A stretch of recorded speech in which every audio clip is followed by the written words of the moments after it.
예, 중년여행 17편 시작됩니다.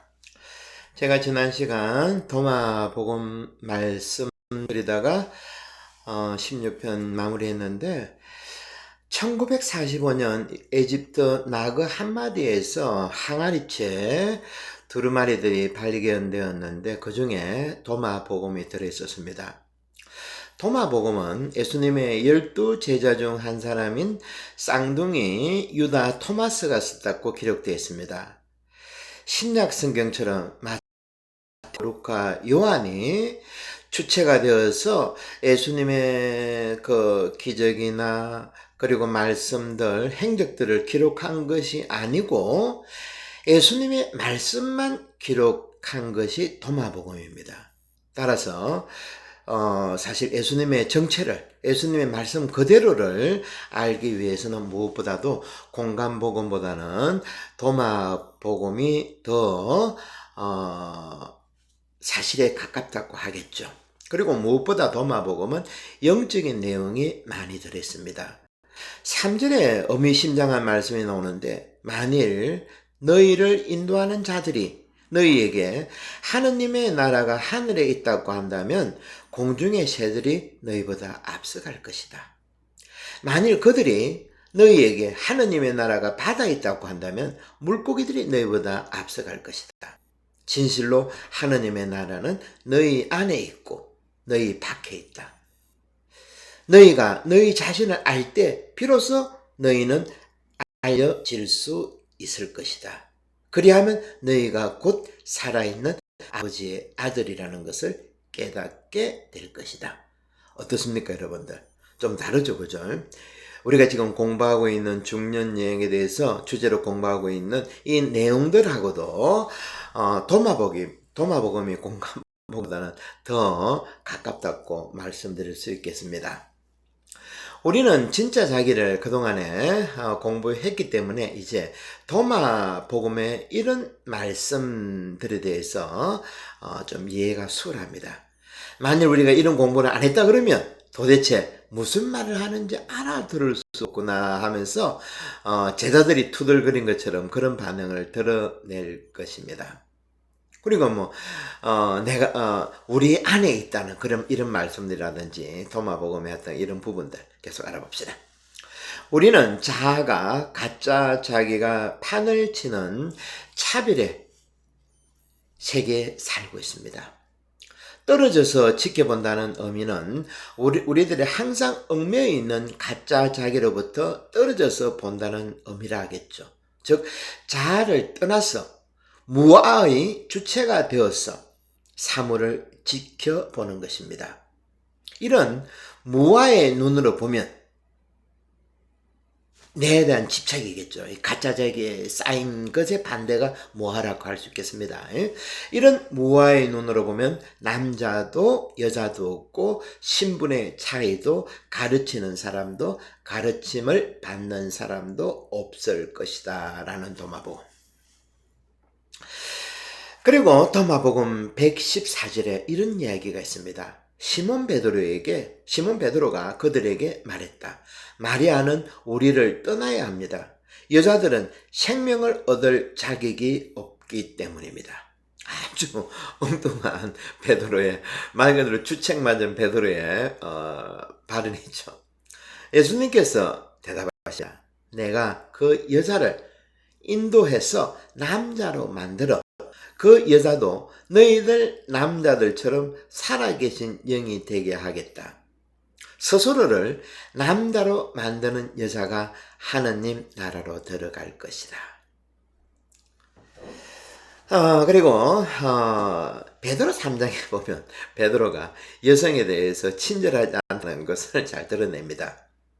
베드로 3장에 여자는 남자에게 순종해야 한다는 식으로 이야기를 하고 있습니다. 그런데 더욱 놀라운 것은 예수님의 계속되는 말씀인데 내가 그 여자를 남자로 만들겠다 하신 말씀입니다. 언젠가 제가 도마복음을 양자 물리학적인 복음이라고 말씀드린 적이 있습니다. 아마 마음이라는 주제로 제가 예전에 했던 그 유튜브에 들어있죠. 양자 역학이 무엇입니까? 양극의 일치를 남북 이런 식으로 그 지남친입니까? 자서 보면 남극 북극 있죠. 이런 양극. 양극의 일치를 최고의 가치로 보았던 닐스 보어가 노벨 문화상 수상식 때 자기 옷에다가 태극 문양으로 디자인된 옷을 입고 참석했다고 제가 소개했습니다. 왜 닐스 보어가 이런 옷을 입고 참석했는가? 자기는 자기의 양자 물리학이 자기가 주장했던 것들이 동양의 사상, 태극 사상에서 힌트를 받았다는 거죠. 거기서 자기의 논리를 전개했다는 겁니다. 그래서 자기가 노벨 물리학상을 받은 것은 태극 문양 때문이다. 동양 사상이다. 이런 점을 드러내고 싶었다는 거죠. 여기서 태극 문양이 뭐라 했습니까? 분리되지 않는 겁니다. 우리 태극기 보십시오. 빨강, 파랑 해가지고 어찌 되어 있습니까? 선이 없습니다. 경계가, 그죠?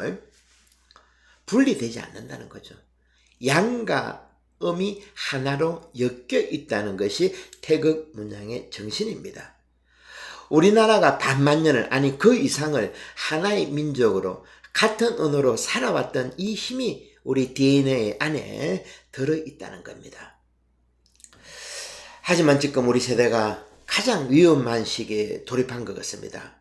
도무지 갈라져서 우리 민족이 어디서도 하나 되려는 움직임을 찾아보기 힘든 시대라는 겁니다. 지금 보십시오. 얼마나 갈라져 있습니까? 남과 여가 갈라지고, 그죠? 남과 북이 갈라지고, 노인과 젊은이가 갈라지고, 부자와 가난한 사람들이, 정치가 갈라지고, 종교가 갈라지고. 다시 한번 우리들의 태극 사상, 그리고 복음, 양자 물리학, 얽힘 현상, 이런 부분들에 대해서 공부를 어느 때보다도 많이 해야 할 때가 지금이 아닌가 생각합니다. 예, 도마복음 1절 보면 이 말씀의 뜻을 올바르게 풀이하는 사람은 결코 죽음을 맛보지 않을 것이다 라는 구절이 있는데, 이 말씀 우리는 계속 곱씹고 해야 된다는 겁니다. 우리가 아무 생각 없이 지켜봄 없이 목주만 맨날 하루 종일 염주 돌리듯이 돌려봤자 소용없다는 거죠. 우리는 깨어서 지켜보고 깨어서 명상해야 한다는 것입니다. 이 말씀의 뜻을 올바르게 풀이해야 한다는 겁니다. 그럴 때 도마복음 말씀대로 죽음을 맛보지 않는다는 거죠. 참으로 우리가 새겨들어야 할 1절입니다. 도마복음 이렇게 시작한다는 겁니다.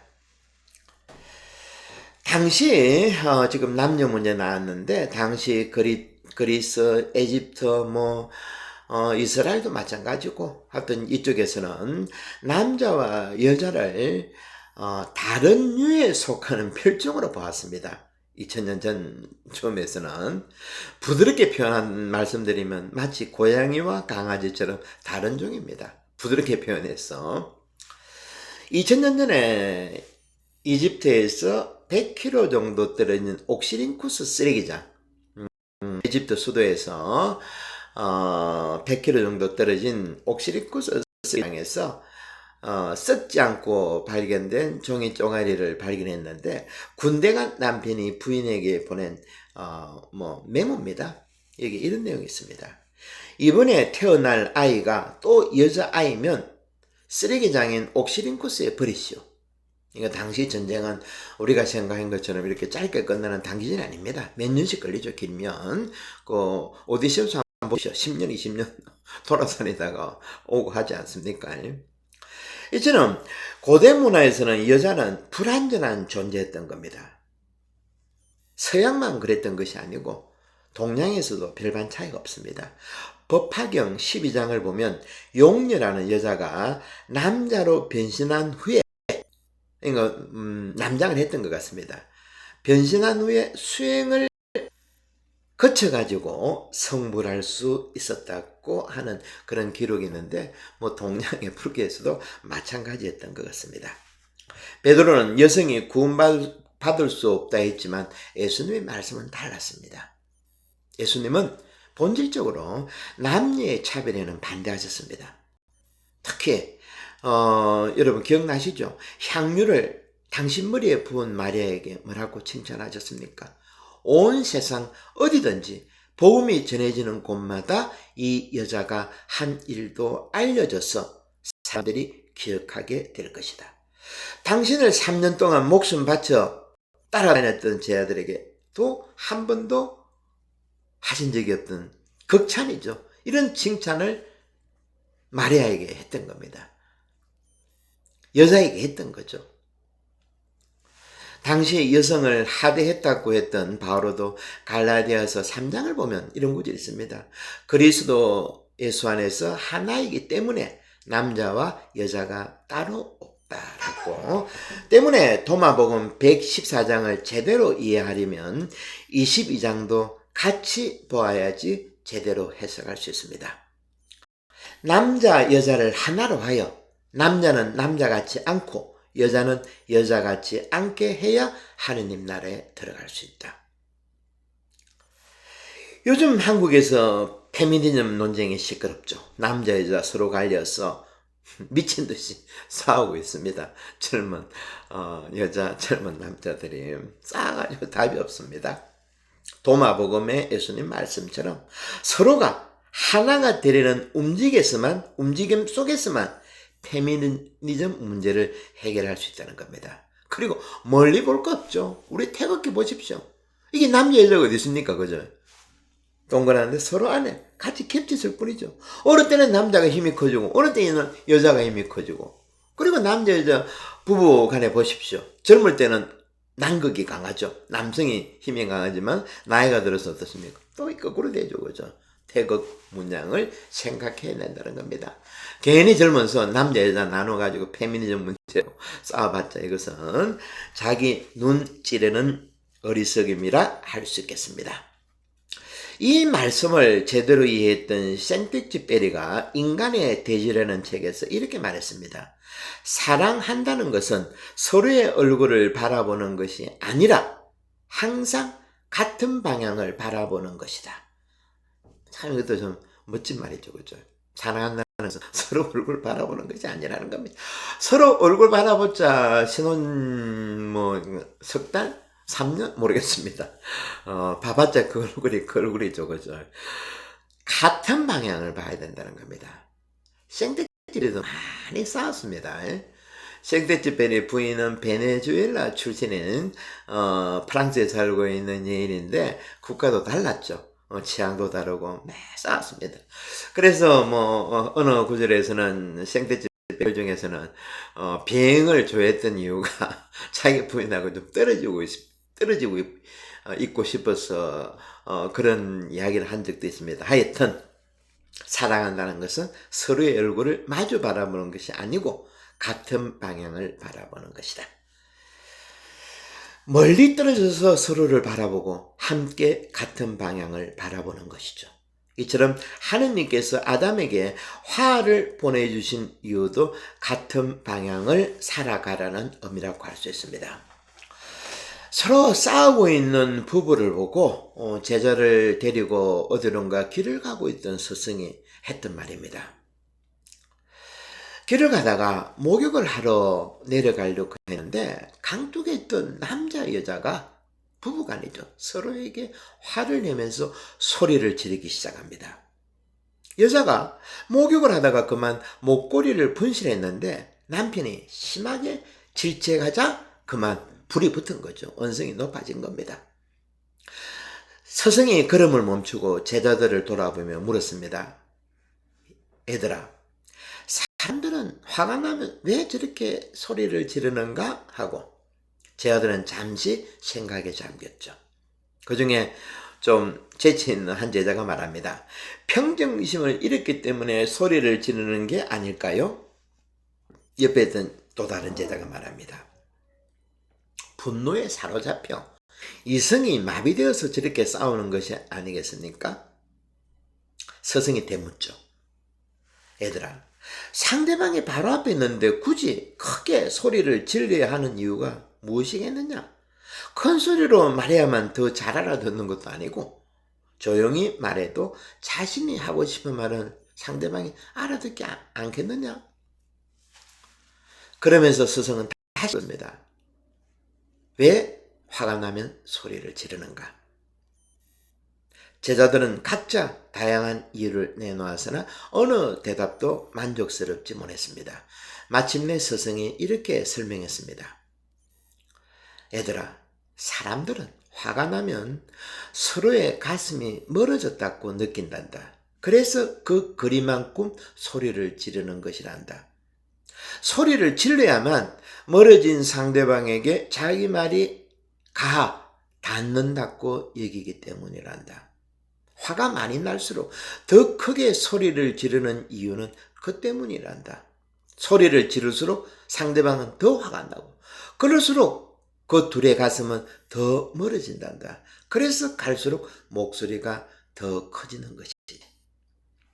서성은 처음보다 더 크게 소리지며 싸우는 남녀를 가리키면서 말을 했습니다. 계속해서 저렇게 소리 지르면 두 사람의 가슴은 아주 멀어져서 마침내는 서로에게 죽은 가슴이 된단다. 죽은 가슴에게는 아무리 소리쳐도 전달되지 않는단다. 그래서 더욱더 큰 소리로 마치 죽일 듯이 서로 싸운단다. 제 아들은 스승의 말에 아무 말을 하지 못했습니다. 스승은 이어서 이렇게 말을 합니다. 얘들아, 두 사람이 사랑에 빠지면 무슨 일이 일어나겠느냐? 사랑을 하면 부드럽게 속삭인단다. 두 가슴의 거리가 매우 가깝다고 느끼기 때문이지. 그래서 서로에게 저렇게 큰 소리로 외칠 필요가 없단다. 사랑이 깊어지면 두 가슴의 거리가 사라져서 거리가 없어졌어. 아무 말이 필요 없는 순간이 다가오기 때문이란다. 두 영혼이 완전히 하나가 되기 때문이지. 그는 서로를 바라보는 것만으로도 충분하단다. 말 없이도 이해하는 것이지. 이것이 사람들이 화를 낼 때와 사랑할 때 일어나는 현상이란다. 여러분 어떻습니까? 참으로 기가 막힌 서성의 설명이죠. 사실 저도 가슴에 화가 많아가지고 또 목소리가 크다는 이야기를 많이 듣습니다. 스승의 이야기가 저보고 하는 소리라고 저는 100% 인정합니다. 말이 안 통하면 목소리가 커지는 거죠. 커집니다. 그래서 맞게 해서 제가 중간중간에 웃기도 하고 다시 돌아보긴 하지만 저도 아직까지 갈 길이, 중년여행 갈 길이 많이 멀었다 봅니다. 이렇게 다시 한번 지그재그로 저 자신을 이런 강의를 통해서 다시 한번 돌아볼 수 있는 좋은 기회라 생각합니다. 그러면 창세기는 어떻게 남자와 여자를 보고 있는지 봅시다. 아름답고 풍요로운 에덴 동산이었음에도 불구하고 아담은 자신에게 어울리는 짝을 만나지를 못했습니다. 아담은 자기와 같이 두 발로 서서 하늘을 바라보고 땅을 내려다볼 수 있는 피조물을 만날 수 없었습니다. 다른 동물들을 만났지만 자기와 같은 피조물을 만날 수가 없었다는 거죠. 그 동산에는 자기와 같이 울고 웃으며 말이 통하는 생명체가 없었던 겁니다. 아담은 에덴 동산에 있는 모든 동물에게 이름을 하나씩 지어 주었지만 그 감정을 나누고 생각을 교류할 수 있는 짝이 없었던 겁니다. 성경 창세기에서 묘사된 아담 첫 인간의 감정은 다름 아닌 고독이었죠. 이 때문에 킬케고르는 태초에 건태로움이 있었다라고 하지 않았습니까? 하느님은 당신이 창조한 모든 피조물들을 둘러보았고 그리고 고독과 건태로움을 느끼는 아담을 보면서 처근한 생각이 들어서 이렇게 말했습니다. 아담이 혼자 있는 것이 좋지 않으니 그의 일을 거둘 짝을 만들어 주리라 하시고 아담을 깊이 잠들게 하신 다음 갈빗대를 하나 뽑아 그 자리를 살로 메우시고 그 갈빗대로 여자를 만드신 다음 아담에게 데려오자 아담은 이렇게 외쳤다. 내 뼈에서 나온 뼈요. 내 살에서 나온 살이구나. 여러분, 인류 문명의 어느 예술가도 이런 남녀간의 첫 만남에 이런 환호성을 표현할 수 있겠습니까? 내 뼈에서 나온 뼈요. 내 살에서 나온 살이구나. 모르겠습니다. 제가 옛날에 신학교 다닐 때 2학년 된가면 그때는 항상 배고프죠. 그때 친구 한 명이 통닭을 면회가 왔던 것 같아. 통닭을 봉지에 넣어가지고 제 방에 가져왔는데 제가 너무 좋아가지고 어디 통닭을 먹습니까? 그 신학교 방에서 덩실덩실 춤을 췄는데 아마 아담이 화를 만나고 추었던 춤은 이보다 10배, 100배 더 할 것이라고 저는 믿어 의심치 않습니다. 남녀가 함께 있는 것이 이렇게 큰 기쁨이라는 것이 성경의 시작, 창세기의 말씀이라는 거죠. 여기서 히브리 말로 가이빌 뼈는 첼라라고 합니다. 히브리 말로 첼라. 이 단어는 한 부분으로 해석되는데 어떤 부분인가 하니까 가장 중요한 부분. 뭐 비행기로 치면 엔진 부분이겠죠. 그리고 집으로 치면 대들보 이런 식으로 어떤 전체에서 이 부분이 빠지면 이루어질 수 없는 것이 첼라라고 이야기를 합니다.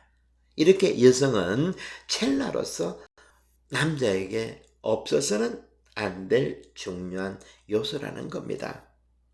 하와를 만난 후에 아담이 외친 한호성이야말로 인간이란 무엇인가를 그대로 알려주는 것이죠.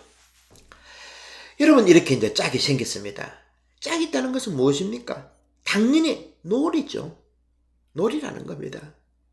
저는 부부들을 보면서 생각하는 것은 서로 잘 노는 부부, 같이 술 먹고 서로 칭찬하는 부부, 뭐 회사가 잘렸더라도 하는 장사가 폭망을 했더라도 술 한잔 먹고 서로 어깨를 치주고 다시 하자, 이런 부부. 그리고 또 중년이 되어서는 일하기보다는 같이 부부끼리 놀러 다니는 부부들을 보면 참으로 보기가 좋습니다. 그런데 중년이 될수록 친구와 같은 부부들을 잘 놀 줄 아는 부부들을 만나기 힘들다는 겁니다. 제 주위에 이런저런 사람 보는데 정말 몇십 년을 회사나 뭐 직장에서 일을 하고 그 뭐라 그럽니까? 단어가 갑자기 생각이 안 나노. 뭡니까? 일을 마치고 퇴직한 은퇴 큰일 났습니다. 은퇴라는 단어가 생각. 은퇴하고 제가 하도 요즘에 잘 놀아서 그런지 은퇴 그래. 은퇴를 하고 어떤 남자들은 아파트 경비로, 아파트 보일러의 직원으로, 그리고 노동 현장으로 달려가는 사람들을 보면 참으로 딱합니다. 제가 알고 있기로는 그렇게 딱할 정도로 경제적으로 어려운 사람들이 아닌데 왜 저렇게 살까? 우리가 생각해 봐야 되겠죠. 이렇게 창세기적 시각으로 보면 부부는 더도 덜도 아닌 친구라는 겁니다.